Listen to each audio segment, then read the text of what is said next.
it's me, Rarii G, and I'm back with another video, period. Today is Thursday, January 28th, 2021. As you can tell from the title, I'm gonna tell you all how I deal with my anxiety, depression, and PTSD. Before I get into this video, if you're new to my channel, welcome.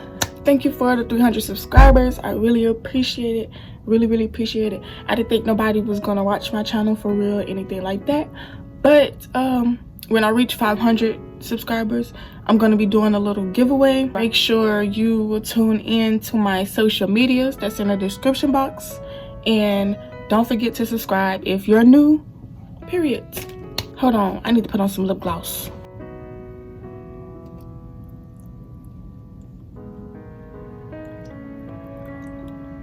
Okay, much better. But yeah, on to the topic. For those of you that don't know, I am 21. I've been through a lot. But first, I want to tell y'all how the anxiety and the depression started first before I get to the PTSD part. In grammar school, I'm not going to say I was bullied or anything, but I was talked about a lot because of my home. I was coming to school smelling like my house, you know. My mama's baby daddy had a dog, and he was never taking care of it, and the dog was just pissing and shitting everywhere. Not only that, I'm not gonna say we was poor, but we didn't really have much, you feel me? I wasn't keeping up with myself in grammar school, so I was getting talked about a lot. A whole lot. I could have prevented it, you know, took care of myself more and stuff like that, but the things that was going on at home, it was like, why should I? I'm scared to really talk about what was going on in my house at a young age because I don't want y'all to judge, but I don't care. People gonna talk anyways, you feel me? People gonna talk whether you're doing good, bad, up or down, you know, sad to sad. People gonna talk. So if you come in the comments for me, keep the comments to yourself, because I'm already battling with a lot of shit right now, and I don't need the negative energy. My energy is high, it's positive today. Yesterday I had a mental breakdown. Well, every day I have a mental breakdown, so I just felt like, why not talk about it, post it on my YouTube. Hopefully there's people out there who can relate to my situation and give me some pointers and stuff like that, so I can learn how to learn different ways to deal with it, you know. But yeah, I figured I was depressed starting at a young age. My dad was not there in my life. My mom, it was a lot going on with her and her baby dad. My mom was dealing with domestic violence for 13 years. So from when I was like, I'm gonna say 5 up until I was, what, 15, 16, my mama was getting beat on all the time at home, and it drawed her away from her kids. So me and my brothers and sisters, we all had to separate from each other, and I was the only one in the house with my 2 little brothers at the time. It was hard, you know. I had to you know, watch after my little brothers and stuff, but not only that, protect myself, because I was also getting molested by my mom's baby dad. Well, he tried to, but you know,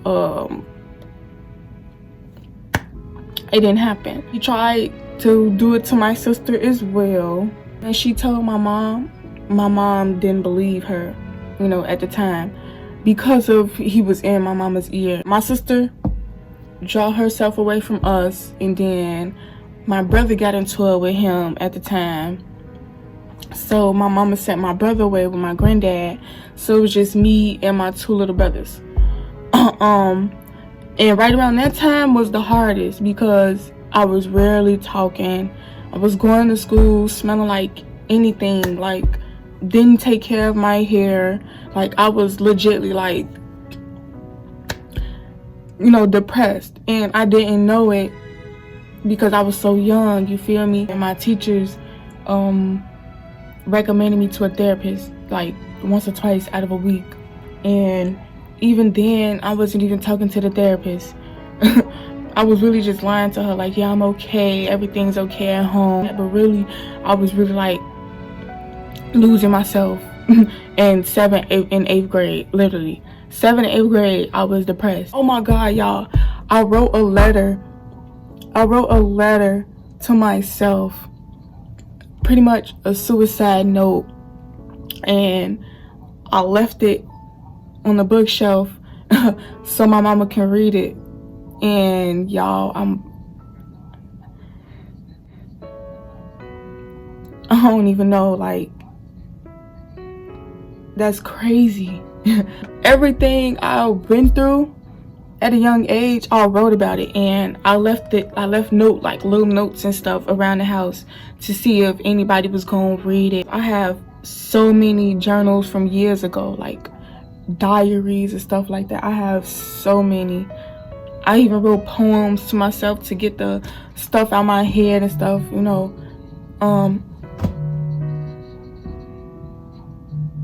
hold on. My Marquis said physical therapy.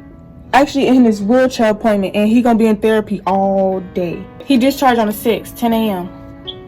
10 a.m. Mm-hmm. All right, baby. Sorry, y'all. That was my mom-in-law. But yeah, what I was saying, I found my piercing ball, y'all. Oh my god. Y'all, I'm sorry this is off topic, but I caught myself trying to clean my piercing and the ball dropped. But I found it. 2 days later. I'm gonna clean it off and then re-put it in my ear and stuff. But yeah, back to what I was saying. I was writing everything in my journal at a young age. I didn't have nobody to talk to. I had friends, but it's like I can tell like they wasn't really my friend in grammar school. Like the people they associated themselves with don't hang with me, and I don't hang with them. I did have one friend in grammar school, but she moved to Wisconsin and stuff like that.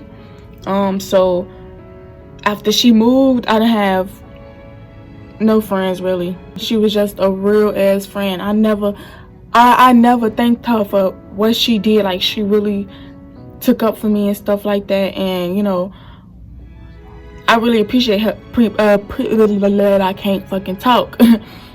I really appreciate her for that. I ain't gonna go into detail about what happened in the story and nothing like that. But if you looking at this, sis, I fuck with you. Still. On to high school. Okay, so freshman year was okay. It was fun because I met new friends. But the group of friends I was hanging with wasn't no fucking better. We all got into it, and there they go with the talk. They always talking about people. That's what I didn't like about the group. They was always talking about people, and I know what it feels to be talked about. So ain't gonna say I necessarily moved around or whatever, but I did. From like freshman year, sophomore year, I hung with one person, and this is the same person I just talked to y'all about on my last YouTube video. I hung with from freshman, sophomore high school. Junior year, I fell off with her because of some other stuff I ain't gonna talk about, and I met a new friend, but they didn't know what I was going through at home. They didn't know any of that because I played it out so well, you feel me? In high school, I wasn't really I wasn't depressed. I didn't have anxiety. I mean, I was depressed because I was still in a living situation that I did not like, you feel me? Like, I was not proud of. So I stayed away from home as much as possible. I joined the cheerleading team. I did after school matters. I did whatever I could to stay away from the house as long as I could, you feel me? It was such a dark cloud in the house. Senior high school was actually one of the best because I wasn't bothered by nobody. I had my best friend at the time was really the best friend I ever had, you know. So I stayed over her house more, and I stayed away from the house. So I was always with my best friend, my ex-best friend at the time, with her and her people. But it wasn't like I stayed with them, but I was always over there with her. And then right around time I'm in college, I went to Harry S. Truman for cosmetology. Me and my ex-best friend was supposed to go together, but she got pregnant. She wasn't in the mood to go to college, but I still went and stuff like that. So while I was in college, I had support from my mama and my sister. My ex-best friend, I had her support, but it wasn't really like strong. We stopped talking for a while. It wasn't like no fall off type shit or whatever, but like I said, she was pregnant, so she was focusing on her. But we were still communicating and stuff like that. We just wasn't linking as much because I was in college. I was in school all day, literally all day, from like 11 a.m. to like 9:30 p.m. because that's how long them classes was. I had breaks in between. I dropped out the second semester, my second semester of college, right in the beginning of it, around October. Although it started in August. My favorite cousin passed away, and that's when the depression started to kick in way more. I was with her every day. Like, I lived with her. My school was right down the street from her house, so right before school I would go to her house. Right after school I would go to her house. When I heard that she passed away, I was at my ex-best friend house at the time. And it's crazy because I had a dream. Like, my cousin came to my dream. She told me to wake up, and when I woke up my phone was ringing. And how she passed away was like crazy as fuck. Like, her friend and her went to this boy house, and I guess he had a gun or whatever, and my cousin was playing with it first on Snapchat. I saw it on Snapchat, and I told her, like, you know, put the gun down, you know, anything can happen, I love you. She told me she loved me back. And then next thing you know, 3 a.m. I get the call. It was like, I just talked to you.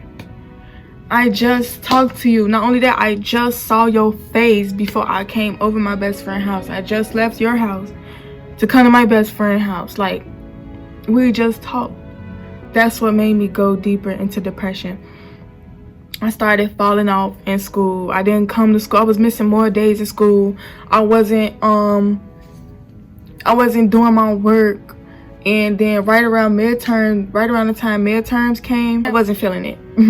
I pretty much did anything. And that's the thing, I told my teachers about it, and they said, oh, life just goes on and this, that, and the third. I was like, okay, yeah, I understand, but like, dang. I just felt like my teachers wasn't motivating me enough to like finish school. Like, she told me, oh, it's gonna be okay, and then she just went on about it. Like, nobody checked on me. Nobody asked me how I was doing. I was coming to school every day with tears in my eyes. I was coming to school looking sad. I was coming to school, you can tell I was depressed. I was going through it, but nobody checked on me. Nobody asked me, was I okay? And I'm not saying that like they had to, like they was obligated to, but you know, when somebody check up on you, it feels good knowing that somebody cares, you feel me? And I was at my best friend's house at the time. Although she probably ain't want to talk about it and stuff like that, she still stood around and, you know, just been my friend, you know, comfort me still. I don't think she knew that I was depressed though, because I pretty much hid it well. I hid it so well. I didn't, you know, she was going through things too, so I didn't want to throw my problems onto hers. I dropped out of school after the fashion show. My final was the fashion show. My mom came, my grandma came to support. I really loved them for that. But I felt like I didn't do the best, you know. I did good, but I felt like I didn't do what I really had to do. Like, I lost my passion for it and everything. Like, it just was not the same no more. So it was like, I'm just doing it just to do it, you know, just to get this over with. After I dropped out of college, I went straight into the working field. It's like to take my mind off of it. I was always at work, making money. And even then, coming home, I wasn't even, and that's the thing, I was not at home. Like I said, I was at my best friend's house at the time. So I'm sleeping in one bed with my best friend, her mom, her baby, and her sister when I had a whole bed at home. You feel me? That's how dark it was at home. My mom was toxic. Toxic as fuck. So fucking toxic, and I think that's why I am the way I am, because of her. Nobody knew what was really going on with me because I never talked about it, not even to my best friend.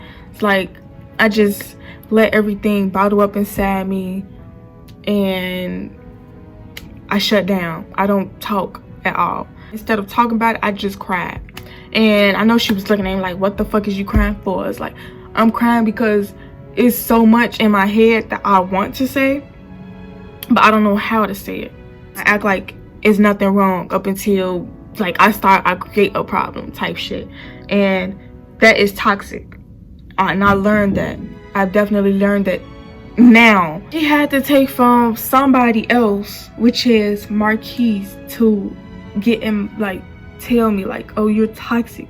You know, you make me not want to be with you because you don't want to communicate. You make me not want to be with you because you so hard to understand. Like, why?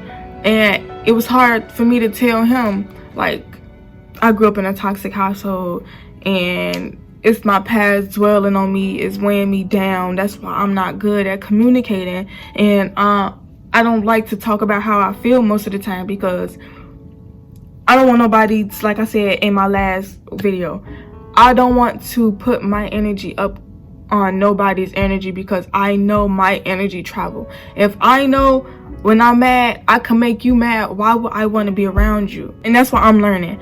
I'm learning not to be like that. I'm learning to talk more. I'm learning to express how I feel more. And I'm mad that I realized this too late because I really lost some good people in my life because I'm not a good communicator. I really didn't care who left my life or not because I wasn't the type to beg nobody to stay. I wasn't the type to make somebody stay. You feel me? Now let's talk about PTSD. My PTSD didn't start until this incident happened with me and Marquise. I never had PTSD before, but it's scary. It's real scary. I jump at anything. Like, something can fall on the floor, I jump. I move a certain way, I jump. I can't even sleep right at night. And even that, Marquise has PTSD as well, so it's kind of hard trying to maintain the both of us. So far, we've been okay because we in a hospital. You know, it's a safer environment than it's a safer environment versus being at home. I've actually been at home by myself and I didn't like it, which is why I'm staying in a hospital with Marquise until he get home. And when we get home, I feel like it's gonna change a bit because he haven't been home since the incident happened. So I don't know, like, if his PTSD gonna get worse or he just gonna sweep it under the rug like he been doing.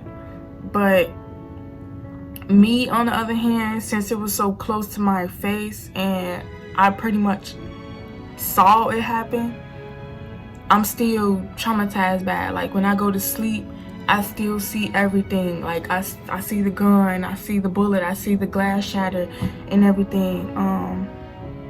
Recently, y'all, I just took the little last bit of glass that was stuck in my hand out. I literally just took it out. It was really bothering me.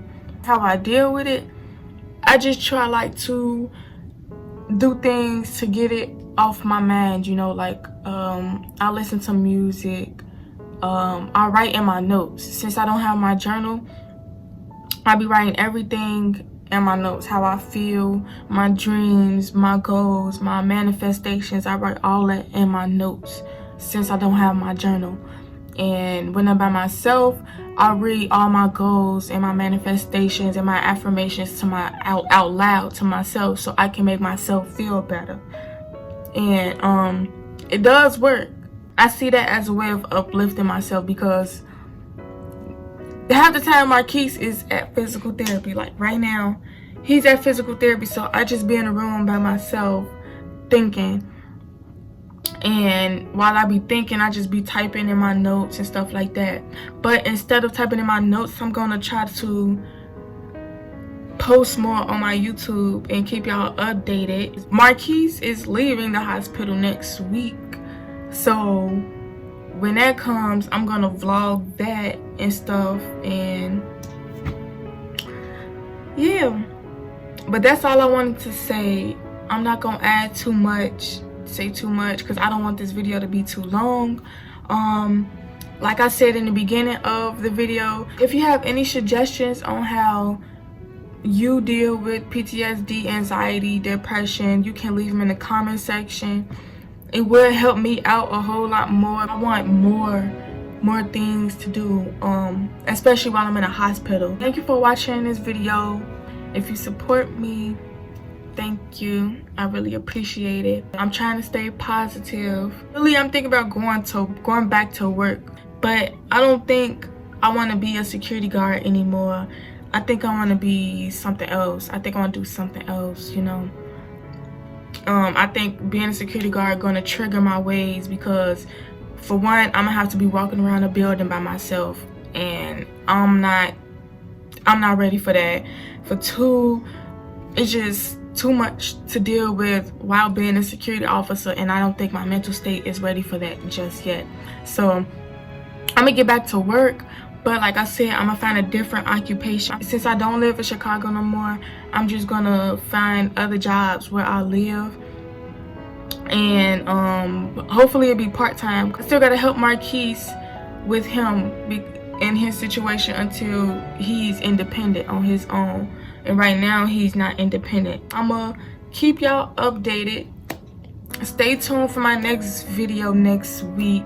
Today, Marquise come home, and when he come home, y'all, it's gonna be lit. Everybody gonna be over. We gonna be smoking. We gonna be drinking. We gonna be having music. His family gonna be over. My family gonna be over. Just enjoying that Marquise is home, because he's been away from us for so long. And I want you all to see how my family and his family is together. Like, y'all, I love it so bad. I love it so bad.